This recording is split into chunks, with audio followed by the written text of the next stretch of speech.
Today, hi guys! Today ay mag-unboxing tayo ng Joson Spider 8 Plus galing Shopee. Ito ang kanyang box. Gutay-gutay na. Ayan.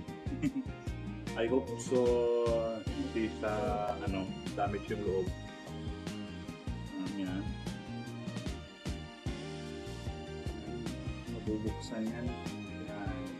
So, try natin check kung okay ka. Pagmulat ng mata, agad kong naalala.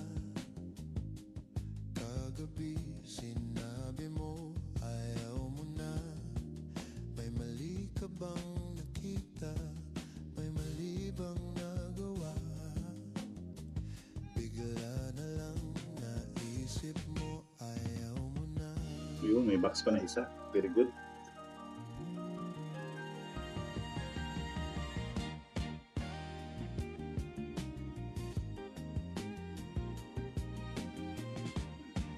Ito yung napili kong mixer kasi maganda yung mga features niya.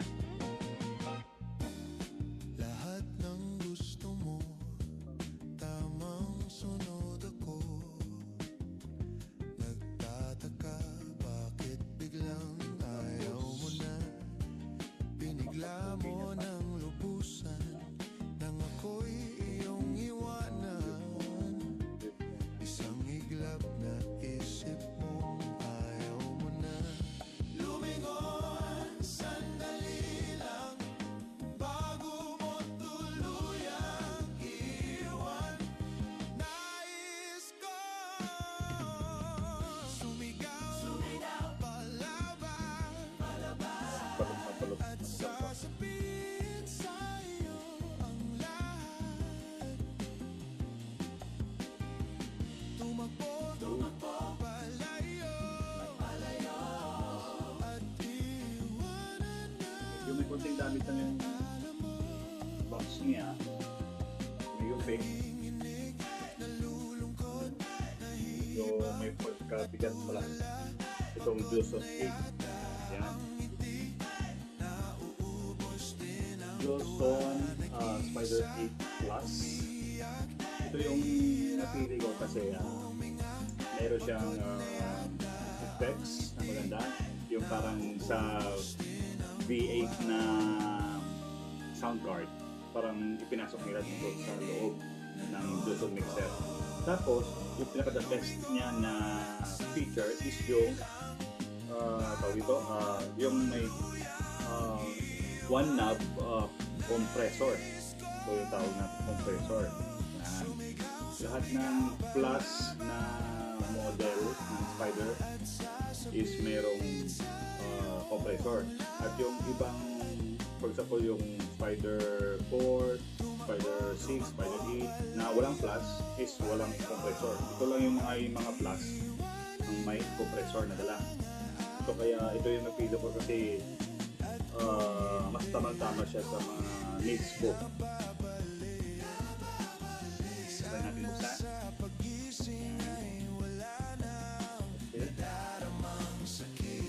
First, ito natin yung cable niya. Power cable. Then, pabalot ka ng pyro. Medyo may mabigat siya. Malaki pala itong Joson 8 Plus. Tapos makikita natin yung ayun, ito yung sinasabi ko, yung may mga plus yan, 4, Spider 6, Spider 8, Spider 12 na may mga plus. Ito yung mga model na merong mga compressor, one knob compressor. Maganda yung compressor na to kasi mini-maximize niya at saka minimize niya yung sound wave ng isang kanta or boses na papasok sa mixer. So siya yung mag-normalize ng wave dito, waveform tawag yan. Basta siya yung magle-level na tamang-tama lang para hindi siya maging basag or magiging pangit, distorted. Yan. Maganda din sila sa mga guitar or mga band na input. Yan, sticker ni Joson, ala Joson. Actually, first time ko na magka-Joson na product. Nakikita ko kasi yung review, maganda daw talaga yung Joson products. Kaya ito yung habol ko talaga, yung compressor na one of compressor. Wow. Sobrang ganda, man. Sobrang ganda. Sulit.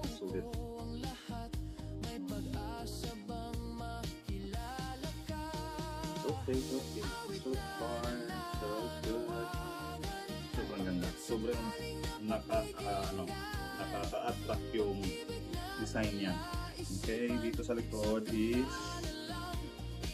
power switch, power on, then power cable input. Sa likod, wala na. And then dito na po siya. Ito yung harap niya. Yan, napaka-attractive na mixer, audio mixer. Sobrang ganda. Ito yung compressor na sinasabi ko, yung white knob. Yan, may comp na tawag. Wow. One knob compressor. Yan. Tapos may kanya-kanya siyang equalizer, yung high, mid, at saka low. And then aux 1, aux 2, aux 3, tsaka yung effects niya dito na rin, at saka ito 380 lahat yung effects niya.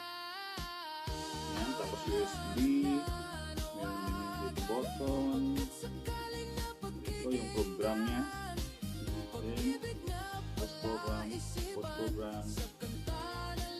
Matatry natin mamaya, so okay siya. So hopefully walang damage kasi sa box niya medyo yupi-yupi. Hopefully walang damage yung mixer natin. Okay, so far so good sa appearance, and then ito try natin mamaya yung mismong mixer kung walang damage talaga siya. Okay, please like and subscribe to my channel. Thank you.